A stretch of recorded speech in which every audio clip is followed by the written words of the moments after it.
Kwenye ilani ya uchaguzi ya mwaka huu watu wa kwaya wamesema hapa, na bahati nzuri siku ile nakuja tunafanya fujo humu, wale watu waliniambia kuna changamoto ya madarasa shuleni, na siku ile niliokaa nao niliwaambia nitaleta simenti mifuko 30.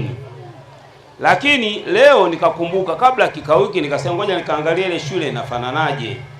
Nimekwenda pale, kwa kweli hali ni ngumu. Kijiji cha Lijombo mimi nimekisikia toka niko mdogo, Lijombo, lakini niliyokuta pale kidogo kuna changamoto. Tuna kazi ya kufanya. Nilikuwa napitia ilani hapa, ilani ya uchaguzi ya Chama cha Mapinduzi 25-30. Kuna sehemu wametenga ujenzi wa madarasa 210 kwenye wilaya ya Tunduru, na kwa bahati nzuri kata ya Mbesa ina madarasa 18. Sasa hapa tunafanya mambo mawili. Jambo la kwanza, nitakaa na viongozi wa kata tukubaliane kwenye yale madarasa 18 angalau kadhaa tulete Lijombo kwa sababu hali ni mbaya.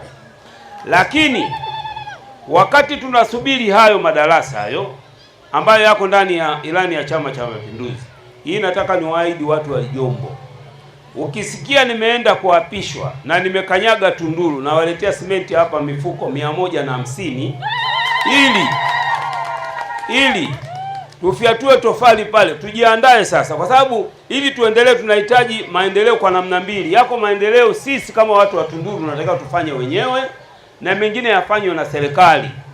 Sasa ili kuonyesha njia, mimi kama mbunge nitachangia hiyo mifuko, nitaleta hapa. Nyinyi kazi yenu kusomba mchanga, tufiatue tofali, tujenge. Kama kule mbele kutashindikana kuwezeka, mbunge atafanya anachoweza kuwezeka hayo madarasa.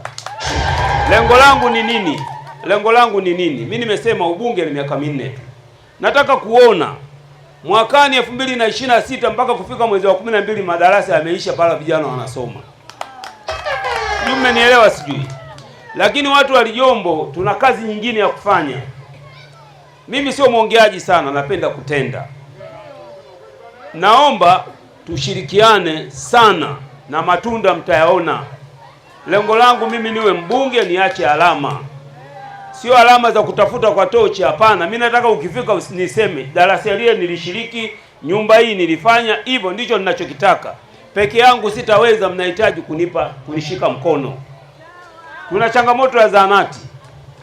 Siku ile naleta simenti ya madarasa, nitaleta na simenti ya zahanati. Huku tunafiatua ya darasa, huku na zahanati. Lengo ni nini? Tuanze kujenga zahanati wenyewe. Natamani kuona ikifika 2027 mwezi wa 12 zahanati imekamilika Lijombo, tunaendelea na maisha yetu. Mmenielewa? Mko tayari? Mko tayari? Haya, mjiandae. Hiyo simenti itakuja kati ya mwezi wa kwanza mpaka wa pili, katikati simenti itakuwa imeshafika hapo. Sasa ikiganda hapo ndio tutaingiana hapo. Mimi nimechukua hela yangu ya kula na simenti, alafu nyinyi mgandishi. Hatutaelewana.